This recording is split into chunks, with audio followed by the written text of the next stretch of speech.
Hi, welcome to the Lunch Alert. Today I'm going to be interviewing my good friend Ed Klein, who is out with a new book called Guilty as Sin about Hillary Clinton. I'll bet you could have guessed who it's about. And Ed, of course, has written three blockbusters before this, Blood Feud, Unlikable, and The Amateur. More about Obama, the amateur, but really a lot about Hillary. And I wanted you to learn about this book, Guilty as Sin. So I think it's quite good. And we're going to talk also about Eileen's and my book, Armageddon.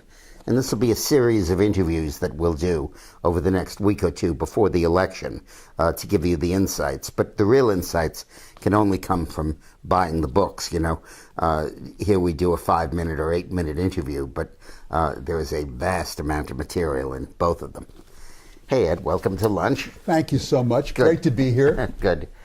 So, how did Houdini do it this time? Well, if you're referring to Hillary Clinton, and I assume you are. Houdini Hillary. Yeah, she skipped out again. The FBI spent more than a year investigating Hillary Clinton. And in my view, and according to my sources, at first, James Comey, the director, really thought that he was going to nail her. And in fact, he had a secret meeting with President Obama in the Oval Office, in which he told the president that he would brook no interference in the investigation. So at that point, he thought Gutsy he was... thing for the director of the FBI to do. Yes. Yeah. And he thought that he was heading toward an indictment. But the president, Obama, decided finally to back Hillary Clinton after being very reluctant to do so, because he and Hillary and the Clintons don't get along very well, as we know, and from Blood Feud. And when the president decided to throw all of his power behind Hillary Clinton, he alerted Loretta Lynch, the Attorney General of the Justice Department, that she was not to cooperate with the FBI. The president also alerted the intelligence community that it, meaning the NSA, the CIA, the DIA, and 17 different agencies in the intelligence community, not to cooperate fully with the FBI. And when that became clear... Do you think he explicitly said that, or do you think he let it be known? I think he let it be known, mostly through Valerie Jarrett, his number one advisor. Right. As a result, it became clear to Comey, the director of the FBI, that he was not going to get any cooperation.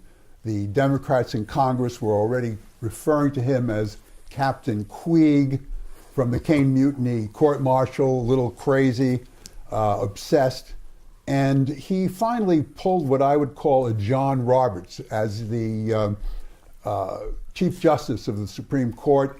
As we all remember, came out and voted in favor of Obamacare to save the reputation of the Supreme Court. Well, that's exactly what Comey did. In order to save his reputation and the reputation of the FBI, he finally gave in and indicted her politically, but legally he decided to pull in his horns. Now, Hillary, Guilty as Sin, tells this story.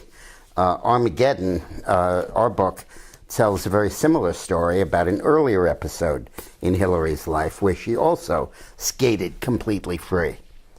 In the 1980s, Hillary was the lawyer for Jim McDougal, who was the head of the Madison Guaranty Savings and Loan Association.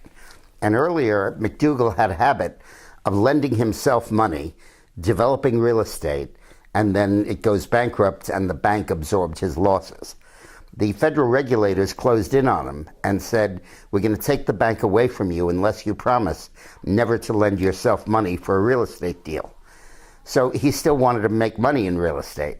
So he got a hold of Hillary, hired her as his lawyer, and she lined up Webb Hubbell, her law partner, whose father-in-law, Seth Ward, was named as the purchaser of the property. We call that a straw purchaser. And he would pull away at the last minute and it would then be McDougal's, but they could deceive the regulators into saying it was Seth Ward. Now that's a crime, a felony, deceiving federal regulators.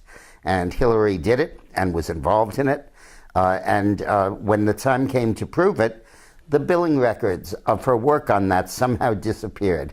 And for 2 years, everybody searched for the billing records until finally they one day turned up magically, oddly enough, in the White House.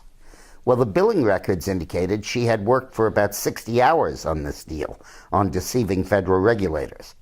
She was hauled before a grand jury while she was First Lady, and she was asked, "Did you do any legal work on Castle Grande?" And she said, "No."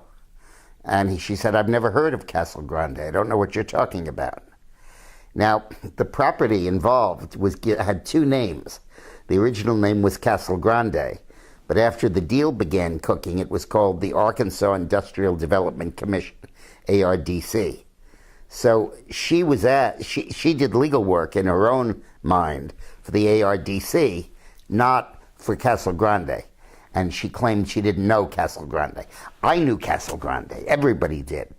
But because Starr didn't ask her the right question, on that technicality only, she skated out of that courtroom and did not face indictment. That's why we call her Houdini Hillary. That's right. Right? So for more details on all of this, and there's more information on both of these scandals, get Ed's book and get mine. I have to warn you, you'll go bankrupt buying all the books that tell you about Hillary's scandals, but you can take a flyer on these two. Thanks for watching.